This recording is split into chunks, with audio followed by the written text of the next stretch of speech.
All right, happy July the 3rd, which is like July the 4th Eve. So I think you ought to be able to do fireworks tonight if you want to. Let's see who's paying attention. We hit it about 45 seconds early tonight. It's always awesome to see who the early arrivals are. You have one job to do early, and that's let us know the audio is good, the video is good, and then you share it. You put it on Twitter, YouTube, Facebook, wherever you may be watching tonight. All right, so cheers to you, the early arrivals. Hold on. Bad product placement. There we go. Tasty. All right. So we're like going on vacation, but we're not going anywhere. So no live show tomorrow. Probably no live show Friday. We will have content on the website, theraiderland.com. So don't think you're getting out of going to the website and everything else. Now tonight, oh yeah, we got all sorts of stuff. The most American sports figures all time. Your all-time favorite Patriot sports figures. We have that. The sporting events in your lifetime that made you most proud to be an American. And this is interesting because depending on how old you are, and I'm old, I admit it, you have different things to choose from. And the world stage has changed dramatically over the last 50 years when it comes to what I would say patriotic sporting events. We also have the Big 12 preseason media poll out, or whatever. I think it's media poll. Tech was ninth. Right, wrong, or indifferent. Do you care? Do you care about preseason polls? Yay, nay, or otherwise? Why do they matter? You tell me. And how many hot dogs can you eat? All right. And the replay people, the replay watchers rock, CJ. James giving us thumbs up. Let's get it going in 3, in 2. Good evening, West Texans, all you good, fine, friendly folks out there who wish you were. I'm right, theraiderland.com. We are brought to you in part, of course, by the Bear. That's right, Arctic Air. If your air is not Arctic, you need to call the Bear. This holiday weekend, I know for a fact because about a year and a half ago, 2 years ago, this week I had to call the Bear, man. It was in the emergency. And you know what? They got it done. They got it taken care of. I don't want you to have an emergency. I want you to call them and have them come out and check out your AC unit, your heating unit, if you're worried about that. And let's get this taken care of before it becomes an emergency. But if it does, call the Bear, callthebear.com. Shane and Stacy and the whole crew out there, they're going to take care of you. Shropshire Insurance, independent, just like freaking America. If there had been an independent insurance agent ready to go to work in 1776, it would have been Jeff and his crew. We know that to be true, right? Well, okay, but they're here now for you. So whether it's your business, whether it is your family, whether it might be church, whatever institution you have, you need to find out what an independent insurance agent can do for you. Shropshire Agency, give them a call, ask for Jeff, tell them thanks for being a part of Raiderland. Also brought to you by McAlpin Chiropractic. For no other reason than I just wanted to be able to say tonight, on the eve of July 4th, if your back's out of whack, don't call it quack, call Kevin Mack.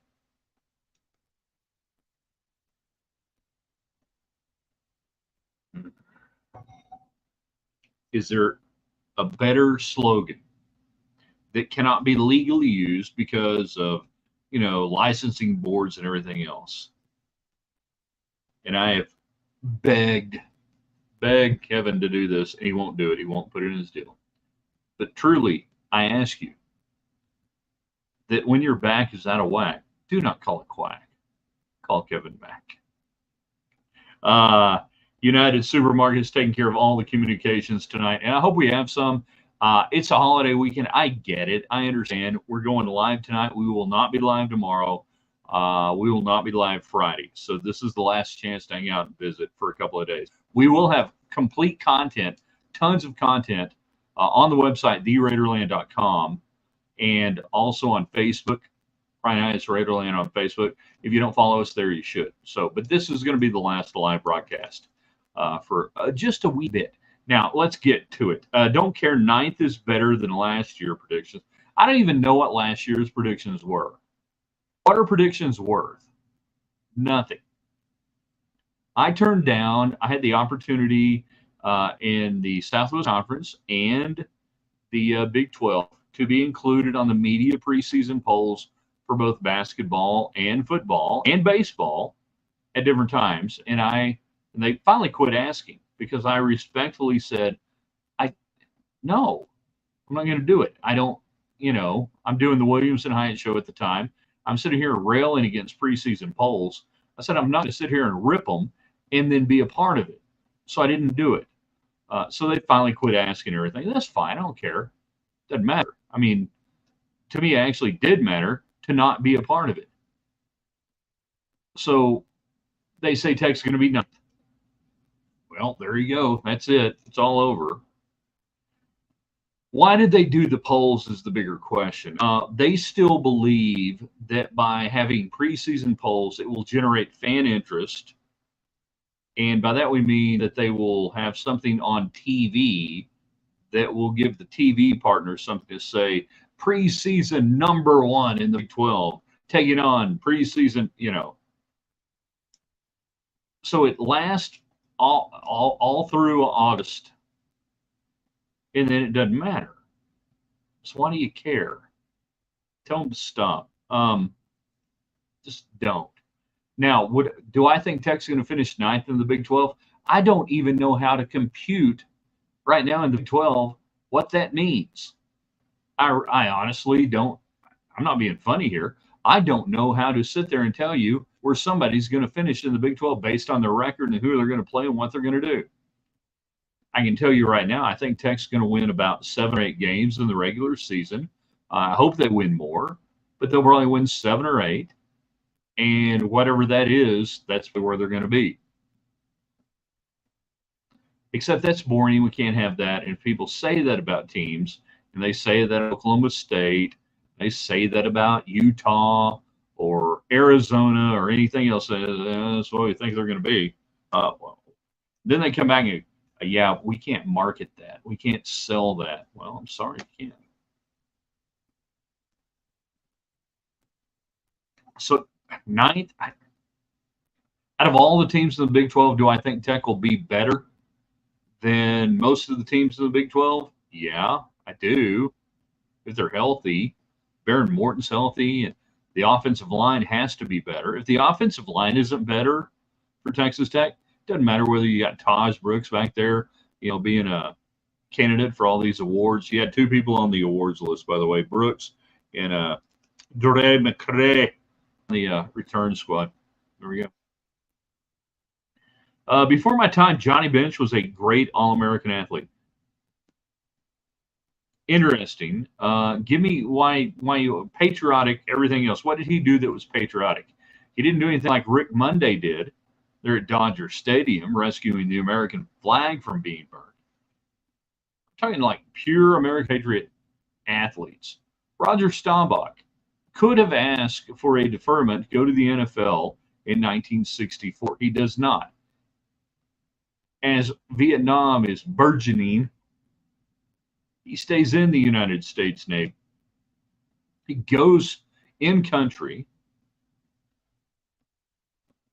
serves his 4 years, and finally comes back as about a 28-year-old rookie. 20, 22, 4, 6. Yeah, about a 27-year-old rookie. Ted Williams is pretty much top of my list. Pat Tillman. And I'm going to have to be real delicate when I say this. All right? So stay with me when I say this. And maybe it should count for more. But Pat Tillman obviously gives up an NFL career with the Arizona Cardinals at the time after playing at Arizona State for former Texas Tech defensive coordinator Lyle Setensich, who spoke at his funeral. And I think we all know the story. So how do I factor in getting killed?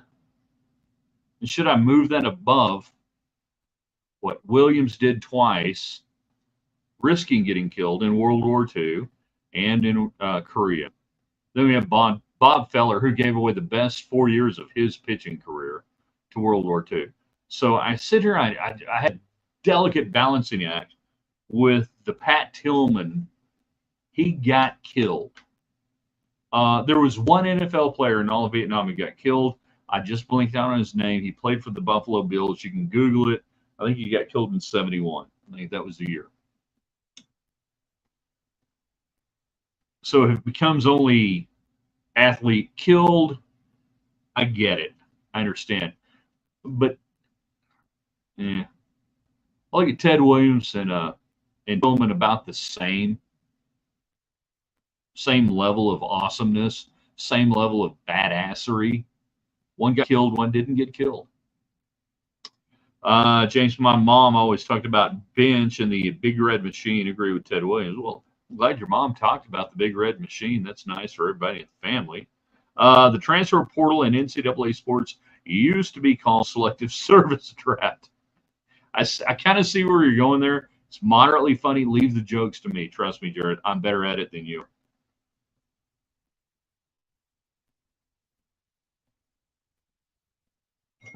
Which my son completely didn't understand 100%. I thought he did. Turning 18 or anything, you got to do all this stuff and all these things. And I'm like, I still don't think he understood. Yeah, you got to go down and do that. Am I going to the army? You're going to the army. That's the way it goes. So we asked the question tonight: most patriotic sports figures, all-American sports figures. Who would that be? Individuals. Then let's do this: the sporting event in your lifetime that made you most proud to be an American. Now, I will go with 1980 U.S. Olympic hockey. It's pretty easy to do if you're my age. I was also alive in 1972 when in Munich they ripped the gold medal not once, not twice, three times away from the United States basketball team. The silver medals are still waiting, I believe, in Zurich, Switzerland, never to be delivered or accepted by the United States basketball team. Coach Iba, shout out to you. That might have been the most patriotic thing in my lifetime was the U.S. getting absolutely hosed in Munich by the Russians, by the East German referee, by the USOC in 1972, and not taking the medal, refusing it. That might be it for me. Except I was 3 years old. All right, I'm 3 years old. Rocky over Ivan Drago. If he dies, he dies. Collier, you're not old enough to have seen that in the theater the way we did in high school, and we were ready to kill Russians. Sylvester Stallone. Hey, yo, we got gaps. They got gaps. We're all, maybe we can get together here, and if I can come here, and no. We had the complete opposite reaction in 1985 or 6 when it came out. We wanted to kill Russians. We had seen Red Dawn, and this is further confirmed that we need to go kill Russians. I don't think that was it. 88 Olia. That sounds like a really bad.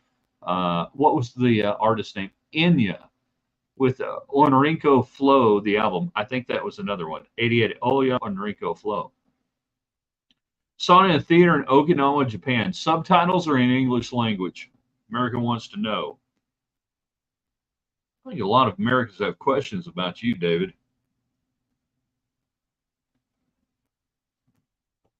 There's no way. You would have been like 10 years old to see it there. English. There's no way you saw Rocky 3.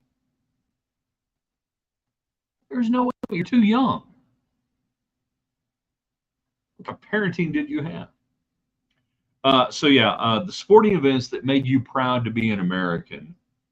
What were they? And I really do believe that if you are sub 10 below my age, there aren't many moments that have occurred in sports on the international stage that qualified that you feel the way I felt on that Friday night in 1980 when the United States beats the Soviet Union. That didn't have that moment. Everyone stood up and cheered. Well, yeah, I mean, who was paying for the whole economy in Japan in 1988? 87, 86, yeah. They should have been happy. They should have stood up and they should have looked at you and said, I used to know the Japanese term for American. I can't think of it right now. And looked at you and said that term and said, here's 500 yen. Most proud American moment watching anytime, says Jared. USA track runners win. Track is the only sport you can't fake participation. Oh, let me introduce you to Ben Johnson. We can talk about Ben Johnson if we want to. No, I know what you mean. You can't fake participation. I agree with track and field. I gave up on the Olympics years ago. They don't mean nearly as much as they used to me. Of course, I'm weird. I still have a book on my bookcase. I'm looking over here. I have a massive bookcase to my right in my office. 1, 2, 3, 4, 5, 6 levels. Takes up a whole wall basically, and there is a biography on Bruce Jenner that I got when I was like in the 4th grade. Not whatever his name is now, but Bruce Jenner, and still got that. Dan and Dave, 1992, going to Barcelona, jumping down the comments down there. Yeah, that was interesting. 2 decathletes, long time ago. Reebok, I believe, was the sponsor, and they had this whole ad campaign built around it. And I can't remember which one didn't make it. It was Dave Johnson that didn't make it, I think. Dan O'Brien made it, and then Dave Johnson didn't make the Olympics, and they're like, well, that sucks. This really sucks. 85, yeah, 85, sophomore year of high school. When the breakdancing team wins gold this year, it will top everything. Electric Boogaloo 1, 2, masterpieces of theater. I own parachute pants. Did I have at any given moment at least somebody hanging around me that had a piece of cardboard that we could spread out and break dance? Hell yeah, we did. We were Methodist.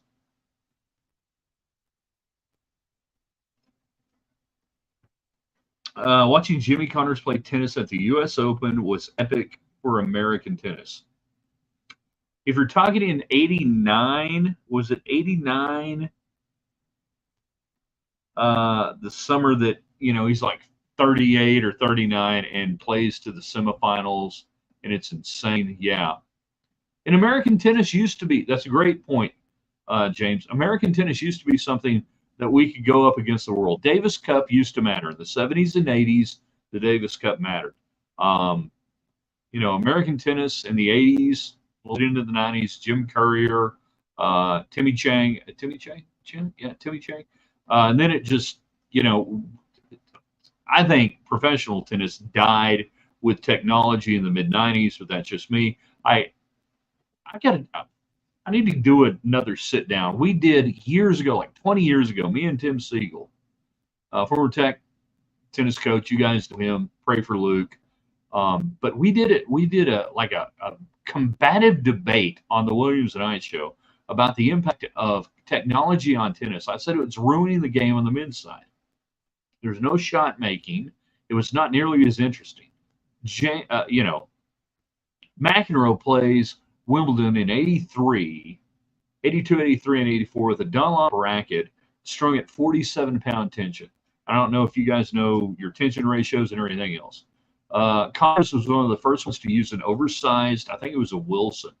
Was it Wilson or Head? I can't remember which one. Oversized racket. Technology ruined men's tennis. Ruined it. Used to be brilliant, beautiful, fun to watch. Where are we? James is somewhere down there watching you.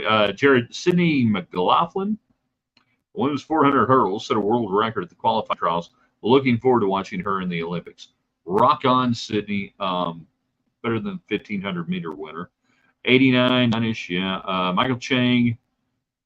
Timmy was Hawaii quarterback. Thank you.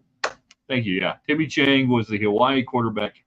Around 2002 or somewhere. Michael Chang, tennis player. Really enjoyed watching the American matches at Wimbledon, especially tomorrow. Pete Sampras and I see were the last 2 great American tennis players. Yeah, Agassi, Sampras was great, boring as hell. My wife was a huge tennis fan when we met and were first going out, 90s and into the 2000s. And when that era ended, that ended it for her. She was done with it. Randy, the Winter Olympics much better than the Summer Games. The biathlon is that sport. You have to ski, calm your pulse down, or you can shoot a bullseye with a rifle. Can you imagine trying to shoot an elk after skiing? All right. So, Randy, this is pretty cool you bring this up. You got the biathlon and the triathlon. But basically, you're skiing around. You're like a Norwegian World War II warrior or a German Nazi. And that's what you're doing, and you're skiing around with a rifle, and we're going to ski for a while, and we got to ski fast, and then we're going to shoot the shit out of something. So, Randy, in the late 80s, early 90s, read a study about how the biathletes had the abilities. They were coming into the shooting zone. So you guys have seen this. They're coming into the shooting zone. So they got about 30 seconds, 60 seconds as they're coming in before they get down or anything else, and how they could compress their blood pressure and their heart rate in 60 seconds from peak. I mean, we're busting ass, we're doing this, to we've been asleep for 4 hours. And a lot of colleges studied that on the athletic side to see what they could do. And Texas Tech was one of them in the mid 90s, mid 90s, right in through there. Trying to figure out how can we do this with our athletes, specifically in basketball, to shoot free throws. That you go like hell, you're running up and down the court, and then all of a sudden, we got to stop and shoot free throws. How do we calm down? So that study became very popular mid 90s all around college basketball. And they, all sorts of teams did different things. You could extrapolate from it. But how to reduce the heart rate, how to have code words in your psyche, in your brain, come in, how to breathe and walk around and do that, and then go shoot free throws.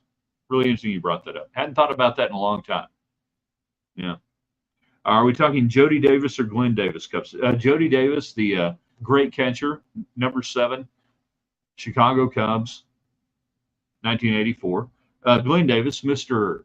Outside, I believe. Think on that. How many hot dogs can you eat? Let's have that discussion before we get out of here tonight. And we can do like in an hour, in 30 minutes, in 10 minutes, whatever you want to do. How many hot dogs could you eat, given the opportunity to eat said number of hot dogs? By the way, I'm on Team Nathan's when it comes to the Joey Chestnut battle. They made him famous. They've been doing it, the Major League Eating and everything else. He's the one who opted to try to make a quick buck the other way, get it, understand it. But I'm on Team Nathan's. I'll absolutely watch Nathan's. I like Nathan's hot dogs. Nathan's hot dogs are fantastic. And I'm on Team Nathan's. Will I watch Joey Chestnut do his thing independently? Otherwise, I might not. But you know what? Pretty much once a year, I want to watch a bunch of guys eating a bunch of shit. And I want to get it over with in about 2 hours, and then I'm done. And I don't really care what you do the rest of the year. I think Joey Chestnut's going to find out the hard way that nobody else really cares what you do the rest of the year. That you can go have this thing on Memorial Day out there at Fort Hood. You can go do whatever you want to do. When was the last time you woke up and said, "Oh, hey, Major League Eating is having a, fried shrimp eating contest there in Florida. I got to tune this in." You don't care. But you will watch tomorrow. You will watch Major League Eating. You will watch whoever the hell is going to do it. I have no idea what the over-under is on the winner right now. I would assume it's probably somewhere around like 65 or somewhere through that. I truly don't know. Dead ass guess right there. But I am with Nathan's. So I ask you, hot dogs, how many could you eat? We still got time. This is the last show I'm going to do this week live. We will have stuff on the website, theraiderland.com. We love the replay people. Let's give them replay people. So jump there. Pete Sampras would be the code word to calm you down and put you to sleep. Absolutely. He ruined tennis for me. God, it became boring. He was so good. He was so good. It's just I know I want to watch.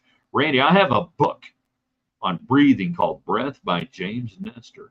One Junior Craig Miller talked about it on AM radio and turned me on it. That's like the beginning of a small mini series right there, Randy. I guess I could eat 6 in 10 minutes, but would be sick.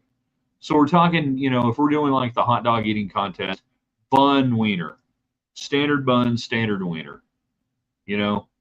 What could you do? 10 minutes, how many? Danny, headed to Red River later this month, staying at Lifts West. Oh, man. Get with me, private message me at Ryan Hyatt Media on Twitter. My DMs are open, I think, for the most part. So, Danny, if you've never stayed there before, I want to get you hooked up with my man, Billy Hurst, and his people there. And then I want to get you taken care of down at Bull of the Woods and our friends at the Red River Brewing Company and Yesterday's Diner. And you're going to have an awesome time. Can't wait for you to go. I could probably eat 10 plain hot dogs in an hour. That's a lot. 10 plain is still a lot in an hour. I think you could do it without really watching. Chris, I had $11 dogs at Dollar Dog Night at the old Rangers ballpark, won over several innings. So, how old were you? How many years ago? Was it just the dog and the mustard and the bun, everything else? Mother load or bull? I bet Collier hangs at the load. Collier doesn't go to Red River. He's afraid of mountains. I love them both. Bull is my bar, and it goes back over decades and decades of whatever. But yeah.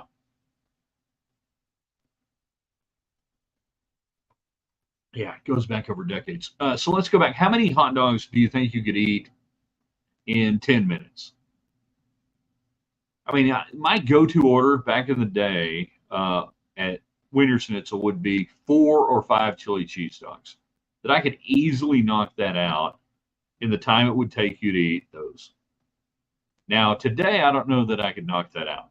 I could probably do 3 or 4 in just you sit down, you're hanging out, you're eating, whatever. Now, if I was really going on the old contest, I think I could do 6, let's say 10 minutes, right? And it's just the bun and the dog. I think maybe on a good day I could do 6. Now, if I don't have a time frame, this gets interesting now, doesn't it? If you don't give me a time frame, like say an hour or whatever, chili dogs, chili cheese dogs, and if we're just taking that out, then absolutely, if it were only the dog and the bun, God, am I hungry? 7 or 8. But yeah, we used to roll through Winterschnitzel drive-through, coming back from old Midnight Rodeo. And we just had them like $20, Say we need this many chili dogs. How many do you want? This many. And then we'd eat it.